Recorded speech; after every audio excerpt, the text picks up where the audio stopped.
Hello and welcome to another episode of the A-10 Insider Podcast here on the Field of 68 Media Network. We got a very special guest who went from the other side. He used to be on the media side with us, and now he is working with St. Bonaventure. He is their GM, Adrian Wojnarowski. And Woj, before we get into anything else, man, I know you revealed you had a bit of a health scare. How are you? How are you feeling? And kind of where is your status in this whole process? No, thanks, Rob. Thanks, Jeff. I appreciate you asking. Uh, yeah, I was diagnosed with prostate cancer, early stage, back in March. And the reason that I made that information public was that I caught this early. And early diagnosis of prostate cancer, gives you an outstanding chance to be able to manage it. And that's what I'm going to do. But I just want other people to get physicals, other men my age, younger, older. I'm 55, to get physicals, to get screening, because I want them, if there is an issue, to be able to have it diagnosed early like I did. And I just had found in the time since I was diagnosed with it, a lot of guys, again, my age, a little bit younger, um, sometimes can be lax at getting physicals or have gone so long. And I found this with a couple of folks, they almost don't want to know. So they put it off, they don't go. And it's not a logical part of your mind, but that can be the case even with really smart guys. And so I just want to be encouraging to people to go out and make sure you're screened, you get tested. And but I'm doing great, and 11-1 for the Bonnies makes all of us feel a little bit better too. Hey, I can relate, Woj. I'm 53 when I heard you the news of that come out, and when what you just said is so true, right? Like, we have things going on in our life. You push back the physical, you push it back because you're like, whatever, no big deal. I'll wait one more year, and Yep. nobody wants a damn prostate exam. Let's be honest. So, yeah, no, I it hit home. I'm really glad. And you and I have had a up and down probably relationship over the years, but I'm really glad you're doing well health wise. I'm glad you're doing well with your job. I think it's crazy to me when I first heard of it. I'm not gonna lie, I was like, man, this dude's leaving a lot of money on the table, and the rush that obviously I wasn't doing at your level, but breaking news, the rush that you get is hard to leave in a way, but I bet it's very cathartic to be able to go cold turkey with it. Because I've always said, I say it every year. I'm like, I don't really want to break news anymore. I really don't want to. I'm going to stop. I'm going to weed it off. But you can't. Either you've got to go cold turkey like you did. Am I wrong? Or you can't do it. Yeah, like I get what I'm finding is I get a much bigger rush out of spending time with our players, their families, seeing the success these guys you invest in and our school invests in. And you see these guys meeting their goals. You see them coming together as a group. You see them, our senior center, Noel Brown, who had come from GW 3 years ago, who's working on his MBA, who was our only returning player. And now, he's leading among the leaders, certainly on our on an 11-1 team. And you see a young guy like this. He's in the gym every day with Sean Neal, who's our associate head coach, putting in the time, reshaping his body, getting better. And then you see him have success. Like, to me, that's a great rush, because that's being back here. You want to invest in these guys. And to me, this isn't worth much if you can't bring some value to the lives of these guys and help them achieve things. Obviously, they want to do it Bonaventure, and then after Bonaventure, whether that's on the court, off the court. So it was not really a hard decision, Jeff, for me to walk away. I was done, and I felt good about that. I had told Chris Mannix about this. I called Jay Wright last March, I think it was, and I had a conversation with him. I didn't know Jay that well. We were always friendly. And I just asked him about walking away when he did, and being around Bob Myers every day. And Bob had walked away with Golden State, and just a lot of conversations with my wife about it. I just felt like I'd accomplished what I hoped I would. I never imagined all of this, what it became. And I really was pulled toward St. Bonaventure. I felt very pulled toward going back and trying to contribute and help at a time when things are upside down in college athletics and college basketball, and especially for schools like Bonaventure. The challenge for us in a league like the Atlantic 10, there's other schools like St. Bonaventure that have 1,800, 1,900 students, but they don't play in the Atlantic 10. They don't play against Dayton and VCU and the schools we have to compete with. So our challenge to close that gap on lots of things, but especially NIL now, is it takes all hands on deck every day. What's fascinating about it to me is kind of twofold. One, you used to break news when you were covering colleges about players having agents and some of the recruiting violations, and now you are the guy that's working with the agents to get players into the program. We are in full compliance, Rob. We are in full compliance at St. Bonaventure. And the other part of there it are no is rules anymore. That's why there are no rules. Why. Do whatever you want. The other part of it is we see coaches like Tony Bennett, like Jay Wright, leaving our business because they're spending too much time dealing with all of the NIL stuff. And you're like, hey, you know what? That seems like a relaxing vacation away from doing what I was doing. Yeah, I heard that joke initially, and I understand it. And there's days, but I just look at it as, I understand if I had to do Mark's job, Coach Schmidt, and you had to be coaching at the level he coaches our group at, which is incredible. And then you've got to do all that other stuff. What I'm here to do is try to take that off of his plate during the season. Now we have a great staff. They're all recruiting. I try to, we try to work together on that, but it gives me a chance during the winter now to go spend time with the agents. I can go overseas in the middle of the season to Munich for the Adidas Next Gen, go see players there. And then I can take days. The other day I was after we played Providence in Mohegan Sun, I went back to Jersey for a couple of days and drove up to Albany. After you beat Providence, well, just get it out there. After we beat Providence to win our 12th of our last 20th against a Power 4 now. There is no more Power 5. The Pac-12 and Big Ten are together. There was an international agent who I've known but never met, and he was coming in, going to a G League game, and I spent the evening with him just chatting and went to a G League game with him. And so I can do some things like that during our season that as a coach you can't do. You're coaching, you have practice, you're game planning. And so you might be able to get out to see a kid. And so that's the advantage. And, I bump into Alex Klein at a high school game 2 or 3 Saturdays ago. And Alex was a high school kid who came and met me up in Paramus when I was at Yahoo, talking about wanting to have this career. And now, he's obviously at Syracuse in that GM role.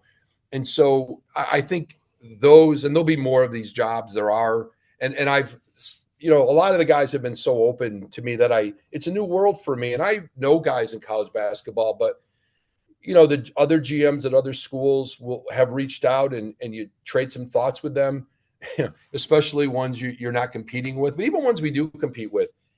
You can have some conversations and try to understand, do you understand this part of NIL legislation? Are you putting that in contracts? Can we do that? Is that a state-by-state thing? Is that more what your institution's willing to do? Because there's not always an easy answer when you pick up the phone and call somebody about where it's going, how we're doing it. And so you're constantly trying to educate yourself and stay up with the latest. And that's how I'm approaching this. Is I've got a lot to learn, and I try to do my best every day to learn something. How's your balance now, family-wise? I assume it's better, like much better, because you're not looking at your phone all day. And how old? I remember your son from years ago, probably when he was like 8, 9, 10 years old. How old are your kids too? Yeah. So my daughter's 25, my son's 22. She's out of college. He's a senior. And so I would say I am more present when I'm with people. It's not that I'm not on the phone. I am, but there's almost no call I can't return There's no call if I'm having dinner or if I'm sitting with one of our players after practice and we're just talking about whatever, something he might want to do this summer, or something with our collective and something he's doing in the community. I don't have to look to even see who's calling me, and that's a good feeling. In the past, and you guys both know this, your world could change in 1 minute if you sent something to voicemail. Where now maybe this changes during the portal, and there's some guys I'm not going to send to voicemail. Right now, for the most part, you can send anybody to voicemail and know that you can call them back in an hour, 2 or 3. And that is a different dynamic in my life. And when I go to bed at night, I turn the ringer off. There's nobody I can't talk to in the morning. So that's a difference. But I'm still working hard at it. It's just redirected in a new way. And I love it so far. I love it. I love it. The one thing that I felt like I knew this about myself is, that competitive spirit you have to be able to do the job that we do, that you guys are doing, that I did. I still have that competitiveness. And so you're channeling it though into something that you really believe in. I really believe in Bonaventure. I believe in our program, our head coach. And for our university, our sustainability and us thriving. We had our biggest freshman class ever this year at St. Bonaventure. And a big part of that is because of what Coach Schmidt has done and built at Bonaventure. It brings our alumni back. Kids come to St. Bonaventure because we're in the Atlantic 10. And there's a big difference between, being a student, having that experience at St. Bonaventure versus maybe some other places in upstate New York that might be a lower level of Division I or Division III. So for our school and our alumni, you guys know, those Bonaventure alumni are insane. I mean, everywhere we travel, we packed the house. We had thousands of alums in Albany, I think thousands last night. And this is a central location for us. But whether it's back on campus or back when we travel, it keeps our alumni engaged. So all those reasons, I feel an obligation, a responsibility to serve, to help get us through this period. And my goal is, I don't know how long I'm going to do this, but my goal is to get us kind of a sustainable model for NIL or rev share, whatever that's going to look like for us, and put things in place that have some staying power for us. And but I'm having a blast and being a part of this and being a part of our players' lives, and trying to bring some different things from the NBA in to our getting NBA guys on campus, as we grow our roster. I hope some good opportunities for our guys. So you mentioned that Bonaventure has 1,800 students, 1,900 students. It feels like every single St. Bonaventure alum that I know is very, very loud about the fact that they went to St. Bonaventure, yes. Right? Like I think about Mex Carey, I think about Mike Vaccaro, I think about you. It's funny, about? Speaking of Mex Carey, so my wife, we're at the for those who don't know, Mex Carey is the renowned sports information director. He's probably got a fancier title than that now at Michigan State, but he was a classmate of my wife and I at St. Bonaventure. He was actually my wife, same class as him. So she's sitting last night in the stands at Siena and just started talking to a couple of Siena fans. And they start talking and they realize that Mex grew up. It was the family Mex grew up next door to in Albany.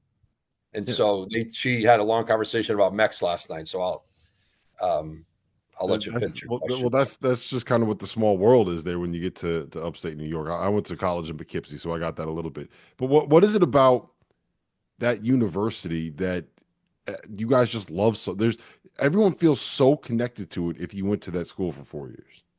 I think it's a couple things. It's a good question.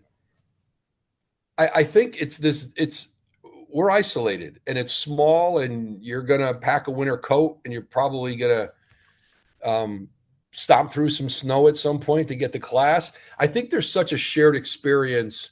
The campus life is really built on campus. And then you've got this basketball team that for most eras has been really successful.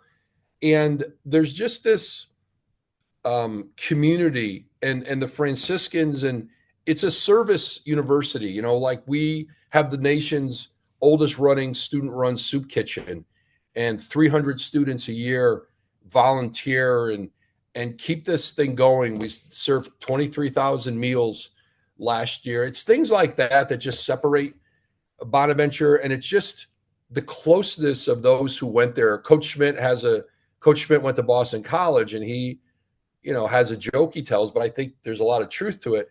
He's like, if you're in the airport and somebody says to me, hey, there's a BC grad 3 gates away, I would tell him, hey, tell him I said hello. He said, if you told 2 Bonaventure people there's another Bonaventure person 3 gates away, they go sprinting for each other and collide.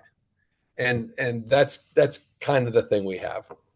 All right. So you've been around him for a while, you know, every day now, Mark Schmidt. We know he's a hell of a coach. Like, I mean, obviously, and he's got some shit to him as well. You know, the Boston accent. I mean, like, he's not as boring as maybe he looks, right?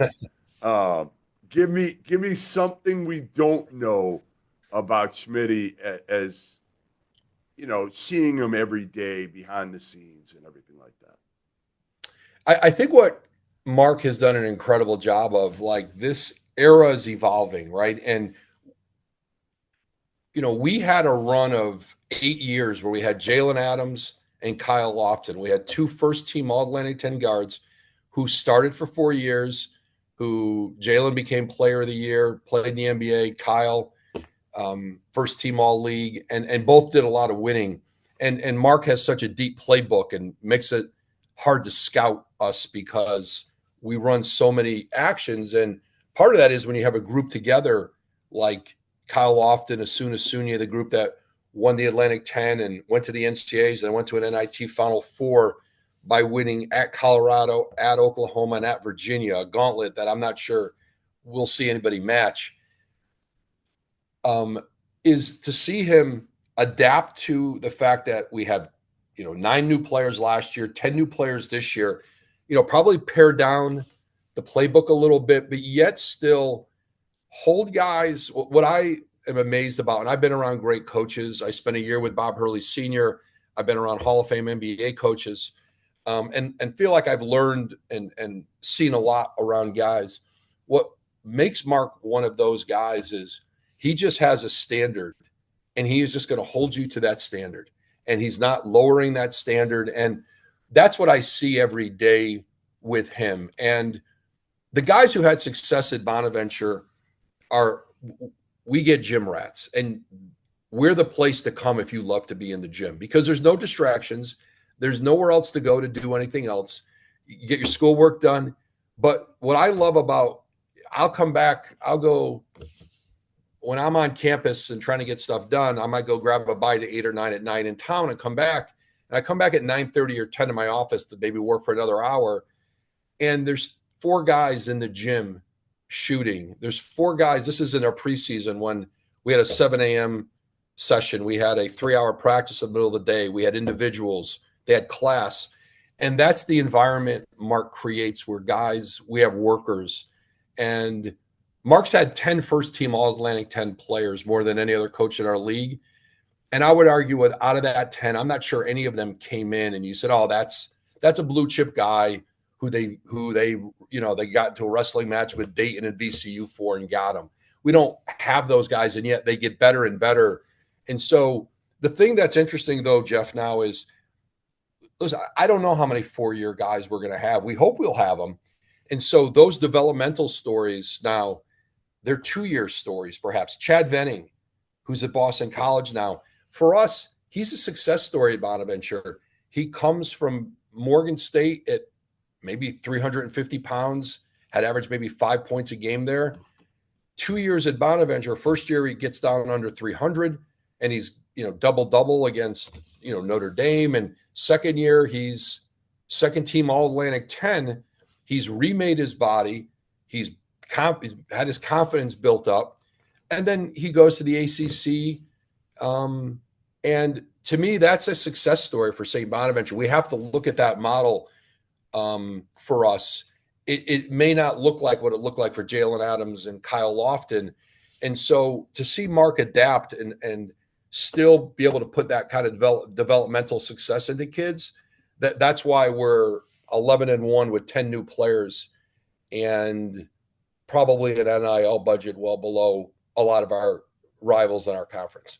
All right, last one I got for you, Woj. Where does Woj leaving ESPN rank among the biggest scoops that you have in your career? I don't know. I can't believe it didn't leak out, Woj. I'm shocked it didn't leak. Yeah. Well, you said like you would talk to people. I don't know who, but I thought I heard you say like months before, or a month before, or certainly weeks. I had talked to a few. Not a lot. I was glad it didn't. I was glad I got to my bosses and told them what I had decided to do. But it's, the world goes on. I always say, whoever you are, they will open up a whole new can of you at whatever you do. And I had a great run. I'm really proud of it. I never imagined doing anything else in my life but being a sports writer. It's all I ever aspired to. And this was just a unique thing at a unique time that I thought I could be helpful with. And, I do think some of the skills as a reporter do translate over to this, the ability to gather information, the ability to hopefully ask good questions about whether it's players coming in and of your own players, and then hopefully having the relationships to help with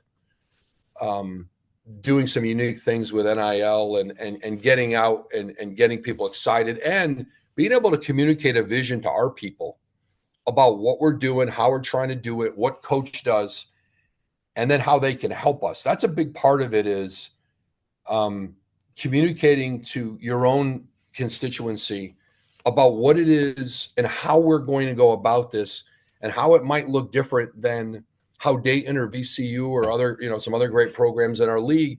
It's probably going to look different than how they do it, but can we figure out what our pathway is to have success in this era? And that's what to me, it's like an experiment every day and try to figure out what it should look like at Bonaventure. And so I do think some of the skills you gain doing that do help here.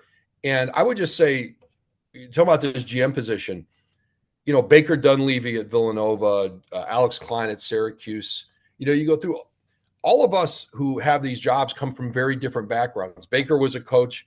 Alex was scouting with the Knicks. And I think probably people are bringing what their strengths are and what their background is. That's how they're going to shape the job at their school. And so that's how I've tried to do it at Bonaventure. I'm not an evaluator of talent.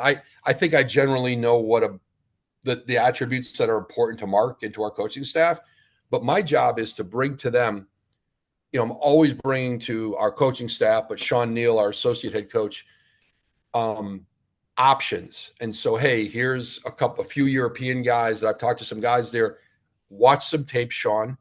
If you like what you see here, these are guys we could start recruiting, or we'll say thanks, but no thanks. And so I defer to our coaching. Our coaching staff's in charge of who's going to be on our team. It's my job to bring them options and use my relationships to open doors up internationally and then domestically with agents, and say, hey, watch some tape. Do you think this guy's a fit? And if he is, then I'm jumping in on that recruitment with them. Hey, Rob, we're going to see St. Bonaventure recruiting a lot of kids from Italy, from Spain, so that Woj has to go over and take those rough trips.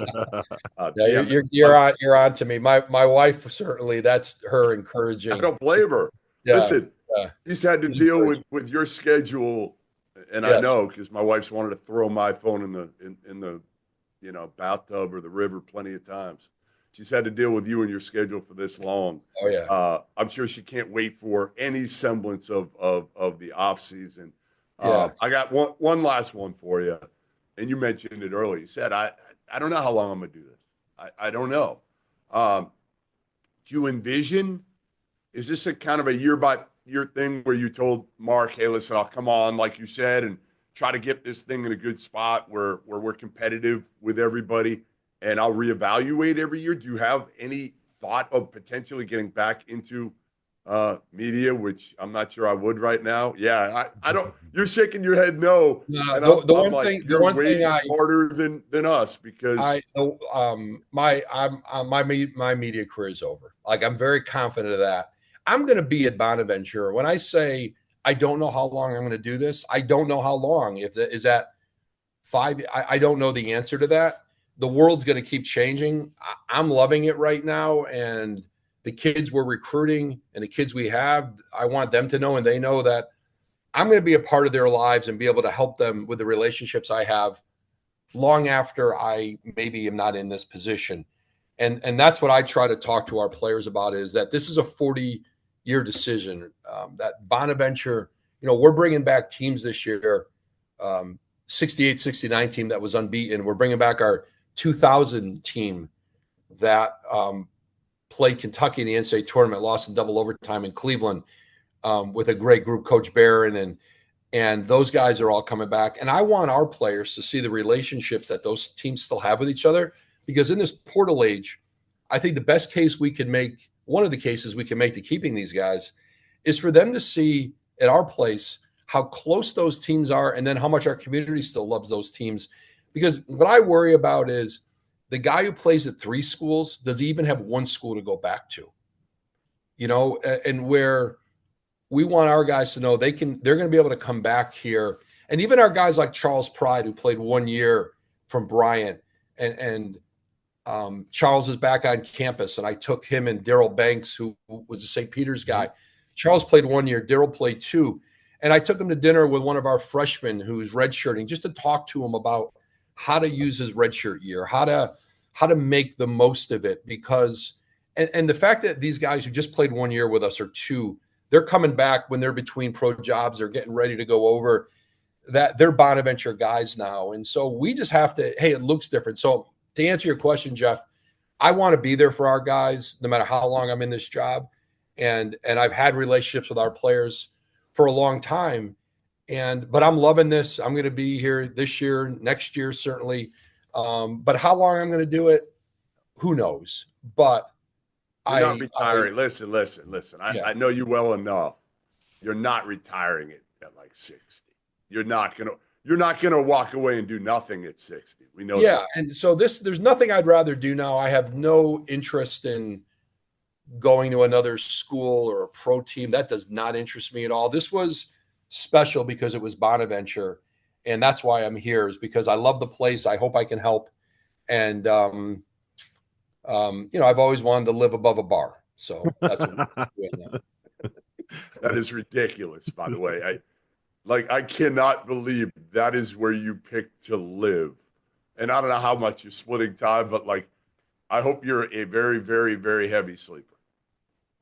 It's fine when the bar is open. It's like at 2 a.m. when it closes and everybody starts emptying into the street, trying to get back to campus. That's when sometimes I hear it, but I'm a pretty heavy sleeper at that point. So it's been fun. It's been fun.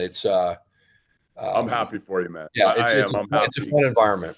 Yeah, I'm happy for you. I didn't know why the hell you did it at first, but listening to you, you can, and I always knew you had that bond with the school. I knew you had it because, again, it's different. It's a small school, so you feel probably a little bit differently about St. Bonaventure than some people feel about, these huge schools. But yeah, I'm happy for you. I'm happy your health's good, and you just you haven't looked at your phone once since we've been doing this, and listen, I can't wait. It's rang a few times. I'll look and see who it is when we're done, and whoever it is, I'll be able to call them back. Very true. Very true. All right. Appreciate you, guys. man. Thank you for being here. Thanks for having me, guys. I really appreciate it. Have a great holiday. Man.